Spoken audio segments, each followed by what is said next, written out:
Oksana Kohut learned about Bohdan after he died. When I don't have enough inspiration, I think about Bohdan.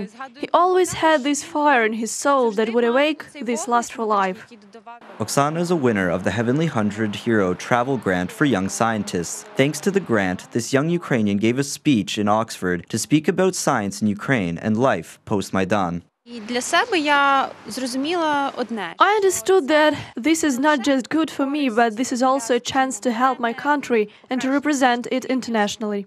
The Bogdan Solchanik Travel Grant was founded 3 years ago. It was created by the Cambridge University Society in Ukraine. As a part of the grant, 5 young Ukrainian scientists gave speeches in Cambridge and Oxford. They are happy that more and more Ukrainians come and speak about Ukraine and the Maidan, because the Russian community there is very active. Ukrainians cannot relay their thoughts or ideas as well. Historian Yaroslav Hrytsak knew Bogdan Solchanik since the early 2000s. In those years, Bohdan received a grant to study in Warsaw University, and Yaroslav was in the jury. He won us over with his charisma and extensive knowledge. He had something that made it hard to say no to him. Bogdan really showed that he was the best in the program.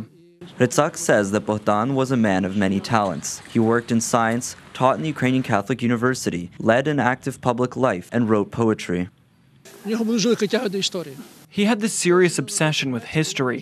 He was burning with enthusiasm. Bogdan was far from being an ordinary person, and his death wasn't ordinary. This is what our whole tragedy is about, that the best ones die first.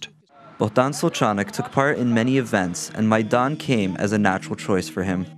If he lived longer, then I'm absolutely sure his fame would have gone beyond Ukraine. The West would have tried to pronounce his complicated surname, Solchanik.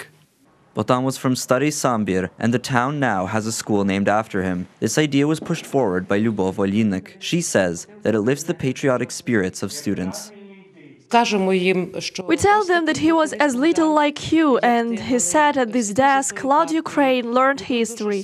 When he grew up, he had to defend the freedom and honor of Ukraine, and he went to Maidan without second thoughts. He gave his life for that.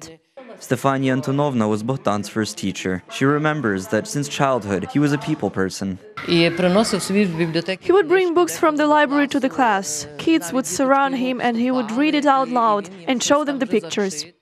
After Bohdan's death, his friends and relatives published a book of his poetry. He had never shown it to anyone. To commemorate their teacher, children read his poetry.